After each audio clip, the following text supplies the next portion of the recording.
आजकल आसमान में लड़ाइयां बढ़ रही हैं और किसी भी देश की रक्षा इस बात पर निर्भर करती है कि वो हवाई हमलों से कैसे निपटता है। इसीलिए इंडिया ने अपनी हवाई सुरक्षा को S-400 ट्रायम्फ से मजबूत किया है। ये एक एडवांस्ड एयर डिफेंस सिस्टम है। रशिया में बना S-400 दुनिया के सबसे बेहतरीन और काबिल एयर डिफेंस सिस्टम्स में से एक माना जाता है। ये जबरदस्त हथियार आज के जमाने की लड़ाई में गेम चेंजर है, जो कई तरह के हवाई हमलों को रोक सकता है। S-400 ट्रायम्फ, जिसे नेटो SA-400 ग्रम्बल भी कहते हैं, रशियन एयर डिफेंस टेक्नोलॉजी का शिखर है। ये एक long range road mobile surface to air missile system है, जो कई तरह के हवाई खतरों से निपटने के लिए बनाया गया है। इन खतरों में हवाई जहाज, हेलीकॉप्टर और बैलिस्टिक और क्रूज मिसाइल्स भी शामिल हैं। S-400 ड्रोन और स्टेल्थ एयरक्राफ्ट जैसे नए खतरों से भी निपट सकता है। S-400 को लेने का फैसला दिखाता है कि इंडिया अपनी सेना को मॉडर्नाइज करने और अपनी रक्षा को मजबूत करने के लिए कितना कमिटेड है। S-400 की ताकत इसके सोफिस्टिकेटेड रेडर सिस्टम में है, जो बेहतरीन सिचुएशनल अवेयरनेस और टारगेट एक्विजिशन कैपेबिलिटीज देता है। इसके मल्टीपल रेडर अरेज एक साथ कई टारगेट्स को डिटेक्ट, ट्रैक और एंगेज कर सकते हैं, चाहे इलेक्ट्रॉनिक एनवायरनमेंट कितनी भी कंजेस्टेड क्यों न हो। S-400 की ऑपरेशनल रेंज बहुत ज्यादा है। ये 400 किलोमीटर तक के टारगेट्स को एंगेज कर सकता है। इतनी ज्यादा रेंज की वजह से ये ओवरलैपिंग जोन्स ऑफ प्रोटेक्शन बना सकता है, जिससे दुश्मन को एयर डिफेंसेस में गैप्स नहीं मिलते।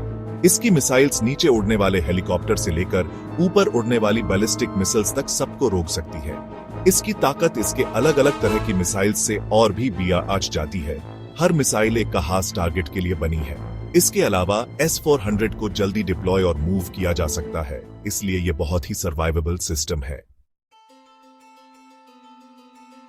इंडिया ने S-400 इसलिए लिया क्योंकि उसे अपने पुराने एयर डिफेंस नेटवर्क को मॉडर्नाइज करना था और पड़ोसी देशों की बढ़ती मिलिट्री कैपेबिलिटीज का मुकाबला करना था।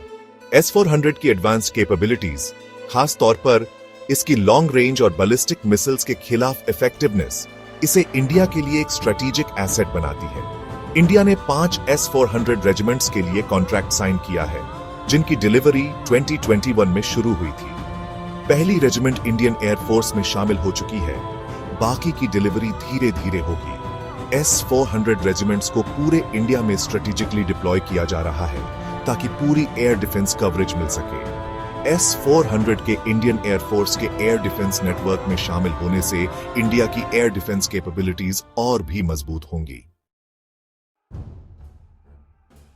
हालांकि S-400 को अभी तक किसी बड़ी लड़ाई में टेस्ट नहीं किया गया है, लेकिन इसकी कैपेबिलिटीज वेरियस एक्सरसाइजेस और सिमुलेशंस में दिखाई गई है। सिर्फ इसकी मौजूदगी ही एक बड़ा डिटरेंट है, जो दिखाता है कि इंडिया अपने इंटरेस्ट्स की रक्षा करने के लिए कितना डिटरमिन्ड है। S-400 के एडवांस्ड रेडर सिस्टम्स किसी भी खतरे की जल्दी वार्निंग देते हैं, जिससे इंडियन एयरफोर्स को अपने फाइटर्स को भेजने और एयर डिफेंस सिस्टम्स को एक्टिवेट करने का काफी समय मिल जाता है।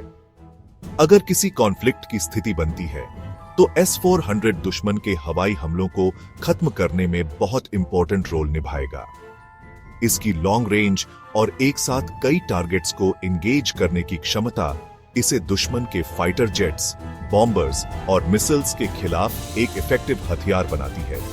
S-400 की बैलिस्टिक मिसाइल्स को रोकने की क्षमता खास तौर पर महत्वपूर्ण है, क्योंकि इस रीजन में ऐसे हथियार भी आज रहे हैं। निष्कर्ष, S-400 ट्रायम्फ इंडिया की एयर डिफेंस कैपेबिलिटीज के लिए एक गेम चेंजर है, जो अग्रेशन को रोकने और अपने इंटरेस्ट्स की रक्षा करने की इंडिया की क्षमता को काफी बढ़ाता है।